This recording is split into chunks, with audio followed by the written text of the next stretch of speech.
Hello Year 7 and welcome along to our next lesson where we're going to continue looking at Python. And on the screen here we've got a starter that I would like to have a look at. So you'll recognise some of the code that you did last week with the print function, and you were printing hello or hello world, but my code is a little bit wonky, some of it's wrong. So what I'm going to do is I'm going to pause for a minute and I'm going to see if you can figure out what is wrong. There's a few mistakes with this one before it will work. Best of luck.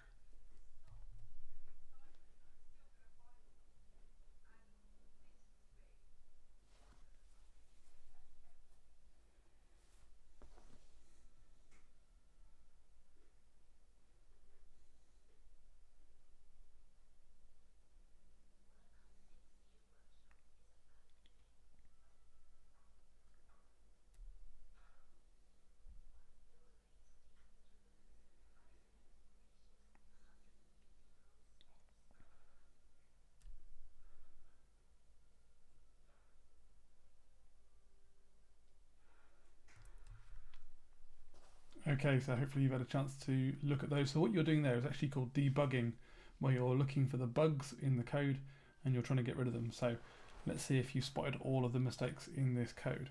So the first one is with print, and there's a bit of a clue that print hasn't worked because it hasn't changed color. We expect it to change color, and the reason it hasn't changed color is because the P in print needs to be lowercase. So it's a capital P and it needs to be lowercase if the whole thing is going to change. So that P needs to go from capital to lowercase. That was your first mistake. The second mistake we've got here is, well, we could do these brackets. Like we've got an open bracket here, but we haven't got a closed bracket. So we need to add a closed bracket at the end. So that bracket was missing. And you've also got a speech mark here. And again, speech marks like brackets come in pairs. We've got the end speech marks, but we should have the starting speech marks as well. We'll do those in green. Now there was a bit of a clue that those speech marks are missing, because when the speech marks are there, it actually changes the hello as well to a different colour. So the little colour changes are often clues as to how we might have made mistakes. So that is all of the changes that you need to make. So the lowercase p, the bracket, and the extra speech marks. If you spotted all three of those, that is brilliant. Well done. Okay, so now we know the print command makes things appear on the screen in Python. Let's do something with it that makes it a bit more useful than just saying hello. Okay, so we're going to practice with a bit more use today.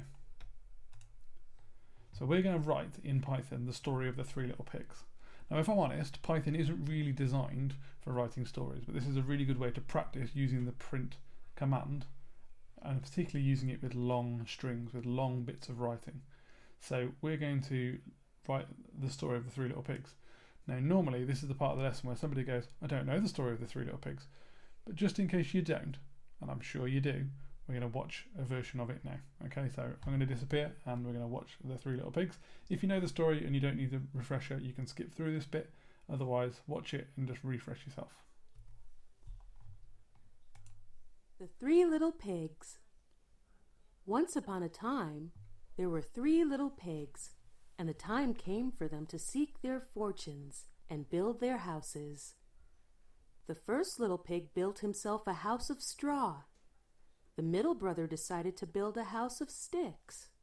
It wasn't either a very strong house, but the third pig, the oldest, decided to build a house of bricks. He did not mind hard work because he wanted a strong house, because he knew that in the woods nearby there was a wolf who liked to catch little pigs and eat them up. When the three houses were finished, the three little pigs were happy dancing and singing, Who is scared of Furious Wolf, Furious Wolf, Furious Wolf? Who is scared of Furious Wolf? Just as the first little pig reached his door, out of the woods popped up a big, bad wolf. The little pig squealed with fright and slammed the door. Little pig, let me come in, cried the wolf. Not by the hair of my chinny chin chin, said the little pig. Then I'll huff, and I'll puff, and I'll blow your house in, roared the wolf. And he blew the little straw house. Away raced the little pig to his brother's house of sticks. The wolf was really angry, so went behind the youngest pig, the house of sticks, where the pigs were singing, "Who is scared of Furious Wolf, Furious Wolf, Furious Wolf? Who is scared of Furious Wolf?" Suddenly, the wolf roared, "Open the door, let me come in." "No, we won't," said the pigs. "Then I'll huff, and I'll puff, and I'll blow down your house," roared the wolf, and he blew down the little house of sticks. The two little pigs raced away to his big brother's house of bricks and started to sing, "Who is scared of Furious Wolf, Furious Wolf, Furious Wolf? Who is scared of Furious Wolf?" This made the big wolf perfectly furious. "Open the door, little pigs, let me come in." "No, we won't." "Then I'll huff, and I'll puff, and I'll blow down your house." But he couldn't blow down the little house of bricks. He decided to climb and get in through the chimney. So he climbed, jumped down, and fell right into a kettle of boiling water. He sprang straight up the chimney again and raced away into the woods. The three little pigs never saw him again and spent their time in the strong brick house, dancing and singing, "Who is scared of Furious Wolf, Furious Wolf, Furious Wolf? Who is scared of Furious Wolf, Furious Wolf?" The end. Okay, so there was the reminder of the story. I'm sure you all know it off by heart anyway. So here's what we're going to do with that story. So the print command works the same way when we're going to write a longer string, but the problem is you might get to the edge of your screen, and because Python wasn't built for doing long strings, you have to move your code, otherwise it will carry on one long line. It won't, like a word processor like Word, it won't go back to the next line automatically. You've got to tell it what to do.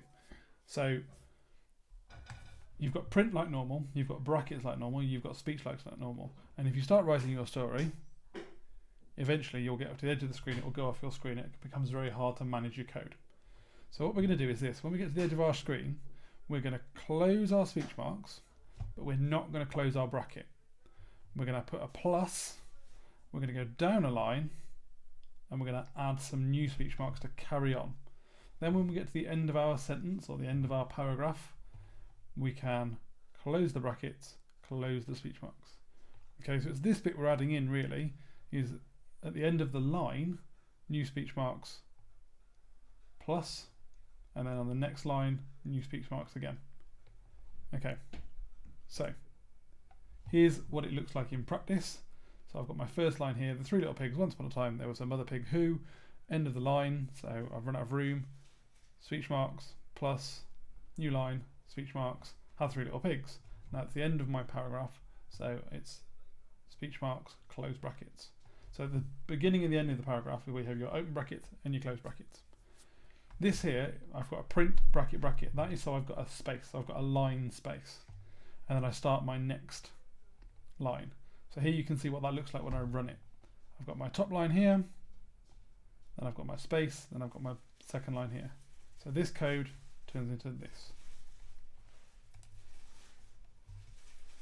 And really important, just because we're writing in Python, just because it wasn't designed for this, I still want you to make sure that you write to the best of your ability, because it's still important. English is always important and the rules of English are always important. So let's make sure when you do your story, you write it properly, okay? And I don't want a really brief, I want you to rush this, I want you to do a proper story, okay? So you can take your time and get this done to the best of your ability. So, bronze, know how to print multiple items in Python, so we're using print command over and over again. Silver, investigate how to print over multiple lines, so that is where you are ending the line with the speech marks, putting the plus, new line, speech marks, carrying on. Understand how to make a blank line in Python, so that was with a print bracket bracket, made a blank line. And to analyse how speech marks can be used to indicate speech instead of a string. Okay, so let's show you that in practice. So here we go. I'm going to start my story. Print, change colour, bracket, speech marks. Once upon a time, it is a nursery rhyme after all, there were 3 little pigs. Now, see what happens when I get to the end. It starts moving over to the right. I don't want to do that because then I'm going to have to be going backwards and forwards. So what I'm going to do is I'm going to stop after that. I'm going to put my space. I'm going to put speech mark and I'm going to put plus. Then I'm going to go into my next line. I'm going to start the speech marks again. The 3 little pigs had grown up and were ready to leave home. Well, now again, I've gone too far, so I'm going to, after 2, I'm going to put speech marks plus speech marks. Now, I'm going to just test that that's worked so far. So I'm going to end there, I'm going to close my speech marks, end of my paragraph, I'm going to close my brackets, and I'm going to run and see if it works. Now you'll notice, even though I've done it on different lines in my code, it's written as one long line in here. If you want a new line, you have to start a new print. So really, I'm going to do this on a sentence by sentence basis. Now the goal, remember, was print, bracket, bracket, to show a blank line, print, bracket, open new speech marks for a new line. The 3 little pigs needed to build a house each. Got to the end of my line, plus speech marks, plus new line, speech marks. Each need to build each to live in. Now you'll notice there I didn't put a space at the end, so I had to put a space in there. Don't just assume it's going to know they're different words. If you don't put a space in, Python doesn't know. So I've had to put a space in at the start of that line because I didn't have one at the end there. The first pig said, and now here's where it becomes a bit of a challenge, because if I want to use speech, if I put a speech mark, Python thinks that's code. It thinks I've finished doing my speech. So that's a bit of a research task. That's the challenge. I want you to find out how can you use speech marks so Python doesn't see it as code, and instead it sees it as a piece of punctuation in your writing. So I'm going to end there. I'll pop the success criteria back on. Your vocab is print, strings. Remember, a string is words in Python, the ones that are inside the speech mark. Output is when you run it, what your output looks like. You've got idle, which is a program that you can use to run Python, but I'm going to add to that, I'm going to add sculpt.org, which is what I used when I was doing my code. There are other ones, if you used a different one last week that work for you, that's fine. There are other ones online, that's the one I use. So best of luck, guys. If you're writing your story and you get to the end of this lesson and you need to move on, absolutely fine. Submit what you've got so far, that's fine. I'm happy to look at what you've got. I don't expect necessarily for you to finish the whole story within this hour. So just submit what you've got so far. Best of luck, and I will see you again soon.